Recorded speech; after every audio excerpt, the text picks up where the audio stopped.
You spend 30 years building a life, a beautiful, comfortable world where trust is the foundation of everything.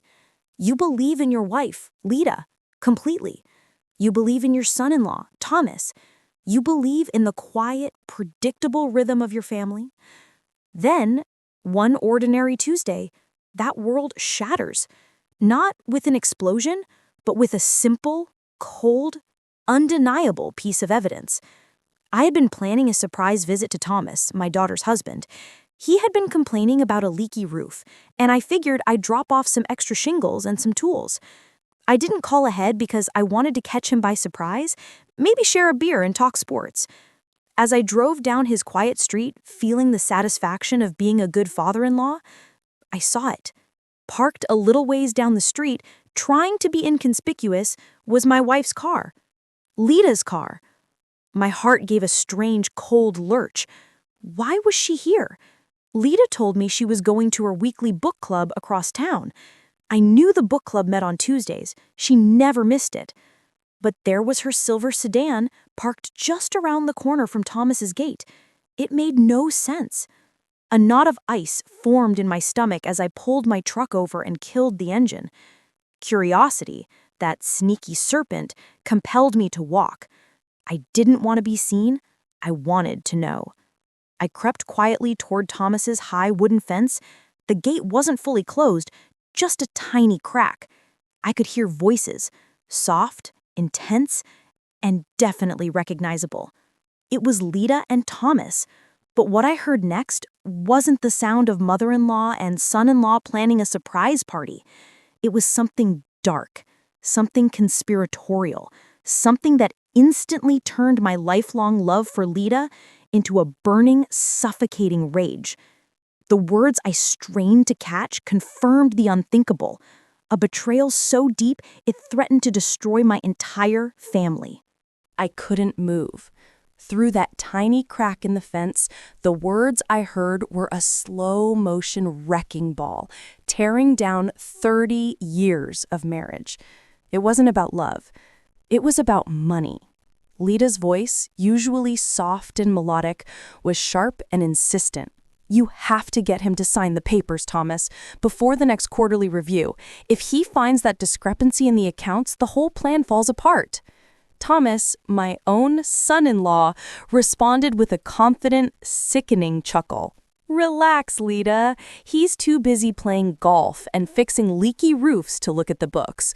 Once he signs over the majority share of the commercial property trust to Sarah, we control the income. The commercial property trust, the very nest egg I had created for my retirement and my daughter's future. They weren't just cheating. They were trying to strip me financially and use my own daughter as a pawn. I backed away from the fence, my legs feeling like concrete. The shingles and tools I was carrying to the pavement with a meaningless thud. My mind raced, trying to find a loophole, a reason for this madness, but there was only one. They were partners in crime, and I was the target. Suddenly, every odd moment from the last 6 months slammed into me. Lita's sudden interest in my business contracts, Thomas offering to help me organize my home office files, the way they constantly steered conversations toward my retirement plans. It wasn't affection, it was surveillance. The pain was immense, but the anger was a clear, focused lens. They saw me as a naive old fool, but they had made a fatal mistake. They forgot that I built that business from the ground up. I wasn't just some easy mark. My late partner and I had created a complex web of shell corporations and trusts, one of which was a blind trust designed specifically to protect our core assets from sudden hostile takeover, or, as it turned out, internal betrayal. It was a secret I had never shared with Lita, a financial safety net buried deep within my paperwork. Their focus was on the visible commercial property. They had no idea about the true, untouchable wealth. I drove home, my face a carefully constructed mask of normalcy. I kissed Lita and asked her how her book club was. She lied easily, her eyes sparkling with practiced innocence. But I had to know for sure that she was feeding Thomas information. The next day, I deliberately left a printout of a fake calendar on my desk, showing a fabricated meeting with my lawyer on Monday to discuss transferring assets. Later that evening, as Lita was making dinner, she casually asked, "Dear, don't you have a big meeting on Monday? I hope you're not planning anything too rash with the assets." That single, careless word was the confirmation I needed. My wife was a liar, a thief, and a traitor. That night, while she slept soundly beside me, I quietly called my longtime lawyer, Mr. Stern. "I need you to open the blind trust effective immediately," I whispered into the phone. "And I need a new will drafted by the end of the week. Absolute secrecy, no exceptions." I hung up and stared at Lita's sleeping face, feeling nothing but a cold, surgical determination. Their plot was about to become their downfall. The morning of the fabricated asset transfer meeting arrived, a Tuesday, the same day Lita usually went to her non-existent book club. I played the part perfectly. I kissed Lita goodbye, telling her with a tremor in my voice I didn't have to fake, "I'm heading to Mr. Stern's office now, honey. Going to sign the papers to transfer the commercial trust to Sarah's name, just like we planned." Lita hugged me tightly, her eyes shining with fake concern and genuine excitement. "It's the right thing to do, dear. You'll feel so much better when it's done." Her arrogance was astounding, and it sealed her fate. I left the house, but instead of driving to the lawyer, I drove straight to the commercial property site. I had a small, discreet digital recorder with me. I knew they would meet there. I knew they would want to celebrate their victory on the very property they thought they had stolen. And I was right. I pulled into the empty lot and hid the car behind a row of maintenance sheds, then waited. Within 20 minutes, Lita's silver sedan and Thomas's pickup truck pulled up. They got out, laughing, embracing, completely oblivious. I crept close, positioning myself behind a dumpster, the recorder rolling. Their conversation confirmed the worst. "We did it, Thomas! It's finally ours!" Lita exclaimed, her voice thick with triumph. Thomas smirked. "Almost ours. Once the commercial trust is fully under Sarah's name, we just need her signature to transfer management fees to a new account, and then we cut her out entirely by next year." It was the perfect plan.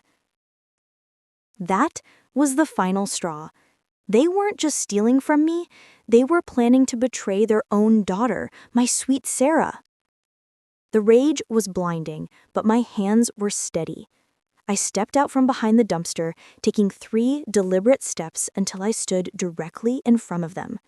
The sound of my shoes scraping the gravel brought their laughter to an immediate, sickening halt.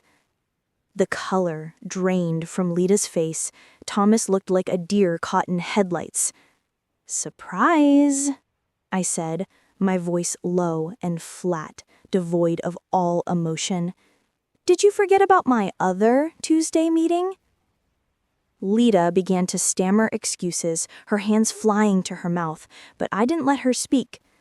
I raised my phone, hitting play. The sound of their cruel, calculating voices filled the air, detailing their plan to ruin me and then betray their own daughter. It was never about a book club, Lita. It was always about money. I let the recording finish. Then I delivered the final, crushing blow. I didn't sign the commercial trust over to Sarah today. I signed a document activating the blind trust, the one you never knew about. Every major asset, the commercial property, the retirement funds, everything is now in an irrevocable foundation for my granddaughter's college fund and future security, completely out of your reach. Permanently. You have absolutely nothing. Lita let out a primal scream and collapsed to her knees, clutching the gravel. Thomas, pale with fury and fear, lunged at me, but I stepped back, holding up my phone. "Don't touch me. The evidence of your attempted fraud and Lita's adultery is all right here. My lawyer is filing for divorce based on grounds of financial conspiracy right now. You just lost your inheritance, your income, and your future."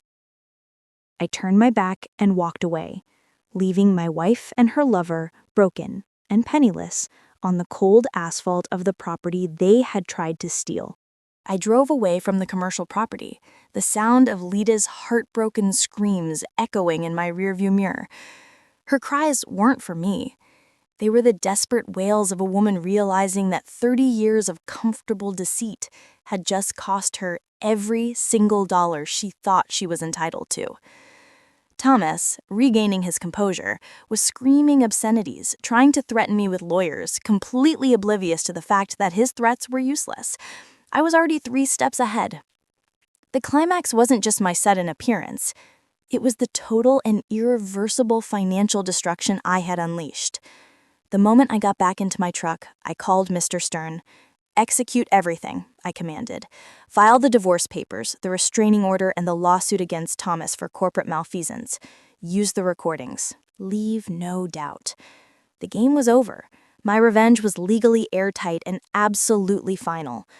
But the true emotional reckoning came when I called my daughter, Sarah. That was the hardest part.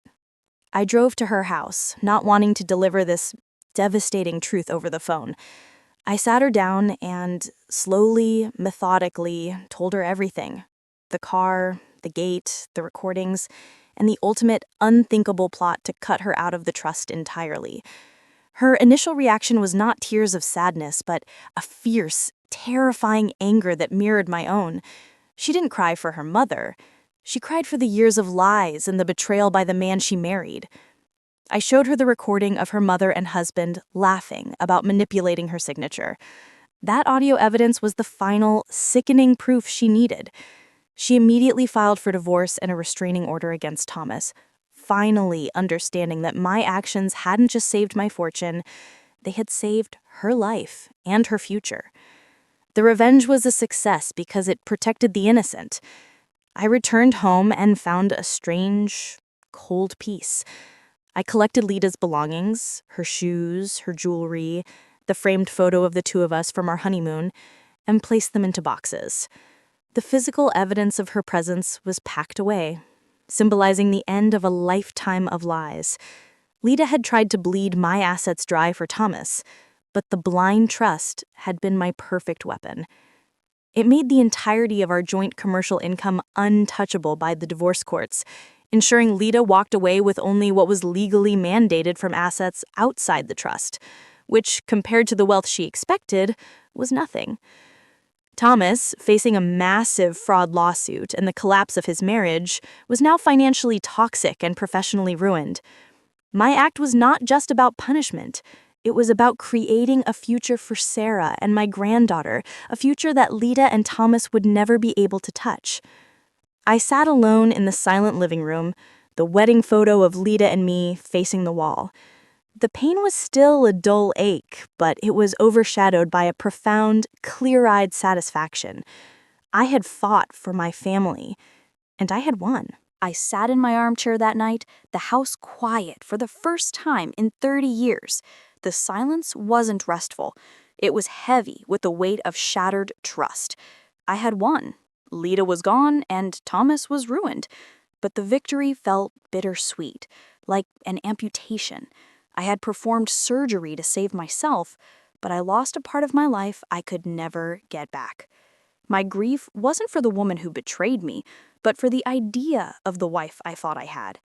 That perfect life was just a beautiful, brittle shell that had crumbled at a whisper. The real closure came not through the divorce papers, but through my daughter, Sarah. She filed for divorce from Thomas immediately. The initial shock gave way to a powerful sense of freedom and anger. She was devastated by her mother's betrayal, but she understood that my actions had saved her from a lifetime of being financially manipulated by 2 people she was supposed to trust. The greatest victory of the blind trust wasn't the money it protected for me. It was the future it secured for Sarah and my granddaughter. That was the reason I fought. That was the purest form of my revenge. The moral of my story is stark. Love is blind, but when it comes to family and finances, you must always be ready to see. I had to learn the hard way that when the person closest to you chooses greed over loyalty, you have to be just as ruthless in protecting your innocence as they are in executing their deceit. The best revenge isn't just taking their money, it's taking back your life and ensuring their malice yields zero profit. As for Lita and Thomas, they are now exactly where they belong, together, poor, and blaming each other for their downfall. The last I heard, they were fighting over who got to keep the beat-up pickup truck. A pathetic, fitting end for two people whose greed was insatiable. I look forward now, spending my days with my daughter and my granddaughter, building a new, honest legacy. My home is no longer defined by deceit, but by the genuine love of family. I learned that sometimes the betrayal is so profound, the only true path to healing is to destroy the lie entirely. If you thought my wife and son-in-law's betrayal was shocking, wait until you hear the story of the man who married his wife's identical twin sister just to get control of her inheritance. That twin had a secret of her own, one that led to a courtroom showdown no one saw coming. Subscribe to Iron Revenge and hit that bell so you don't miss our next story of ultimate family justice.